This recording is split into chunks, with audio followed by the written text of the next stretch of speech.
First of all, I just want to say that it's an honor to be here in Brussels.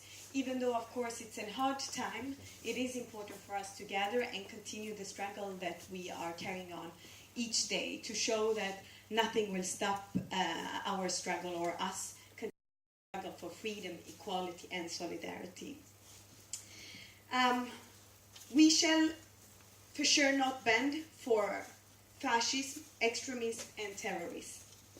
Regardless of how big their muscles of hatred is, our muscles of democracy, freedom, and solidarity is much, much bigger, and that we for sure must show. The more, for example, Daesh and other fascist and extremist organizations are growing or try to spread hatred, the more solidarity and more love and equality we need to make sure to spread. We live, I would say, in a time of a bit of a paradox, because on one hand we see a bit of a growing violence in some part of the world, or not a bit, but we see growing violence in some part of the world. At the same time, we also see how people organize to help each other. Not at least, for example, we can see that when it comes to the refugee issues, where the government, when the government have failed many times during the whole process, we have seen people all around Europe organize. Many people all around Europe have, for example, gone to Greece and so on in order to show solidarity to help out with the means that they can help out. At the same time, as I said, the violence is growing in some part of the world. For me, it reminds me a bit of a book that I like very much. I don't know if you have heard about it, but I think that many of you maybe have heard about it, and some of you even have read it. It is called A Tale of Two Cities. I will quote the first sentences in that book. It goes, "It was the best of times. It was the worst of times. It was the age of wisdom. It was the age of foolishness. It was the epoch of belief. It was the epoch of incredulity. It was the season of light. It was the season of darkness. It was the spring of hope. It was the winter of despair. We had everything before us. We had nothing before us. We were all going direct to heaven. We were all going direct the other way. Which way we are going is in our hands. It is for us to choose, dear friends." Looking back in history, for example, we can see generations of socialist and social democratic movement standing up for our values that still remains. Freedom, democracy, and solidarity. And they prevailed. They managed to win those struggles during that time. It shows that we also can do the same if we stand up for our classical socialist and social democratic values. We can also ask ourselves, okay, why is this development in some part of the world happening? I would say there are a lot of reasons, but one of the biggest reasons is this growing poverty and inequality, the division between we and them.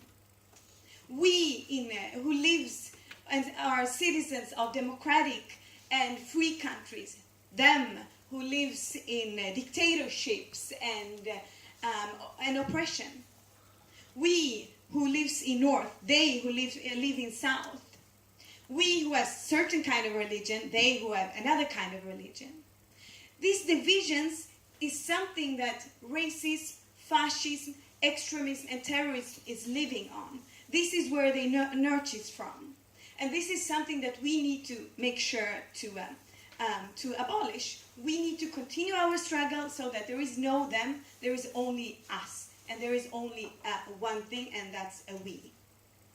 Because as long as there is we and them, we will continue having this polarization where people feel excluded from the society, and people are more, in those cases, have more tendency of being attracted to forces that are not good for any one of us, regardless of where we are or classical socialist and social democratic values. The more hatred they spread, the more solidarity we need to spread. The more violence they spread, the more democracy and openness we must make sure to spread. Jens Stoltenberg, who was the former Prime Minister of Norway, and also you quoted him, said it very well. Because if we don't continue our struggle for openness and democracy and freedom, who will win? Of course, those forces who did the terror attacks a few days ago and who are continuing doing the terror attacks right now in many parts of Middle East. And not only Middle East, we have seen it in Burkina Faso, for example, in Africa, in Somalia, in other parts of the world. Even though, of course, what happened a few days ago feels a bit more closer to us. But this is something that is happening, and this is something that we need to continue struggling against every day and every time, regardless of when or where it happens. So the countries, the continents, should never ever limit our struggle. Our struggle is free from borders. It goes further away than countries or continents. Our field of struggle is the whole world. As internationalists, I would say as one of the strongest organizations or ideologies who are striving for internationalism and so on, we need to show the way. We need to show that what is happening, what has happened in Brussels, has happened in other countries and other cities, and even if it doesn't happen again, hopefully close to us, we will not remain silent if it happens anywhere else. So our voice needs to include or needs to stretch over the borders and the continents. It needs to see the whole world basically, and our struggle do not see anything else, of course, anything else than people in need. That's how far our solidarity and our struggle needs to go. Because if we don't do that, our socialists, then we have failed. We as socialists and social democrats have failed. And not only have we failed, but we also know as socialists and social democrats that no one on this world, on this earth, is free before everyone is free. We know that what happened a few days ago in Brussels is of course connected to what is happening every day in Middle East, or what is happening every day in Africa. So our lives, regardless of where we are on this planet, are linked together. We sometimes forget that, but it is. What happens in one part of the world affects the other part of the world. Therefore, for example, that is also this consciousness of that every one of us are linked together, and our faith, our future are linked together. It was one of the reasons of why me myself became a social democrat and part of the social democratic movement in Sweden, because I'm grown up in Sweden. I'm Kurdish originally myself, from Middle East, but I'm grown up in Sweden, and that was the driving force, what attracted me to socialism and social democracy, the consciousness that we are one, and that our future linked together, and that there is no other way than struggling together and struggling for each other. So with this said, today we will, of course, remember all our friends, all people we know, and all people we don't know, and tomorrow we will continue the struggle for freedom, equality, and democracy.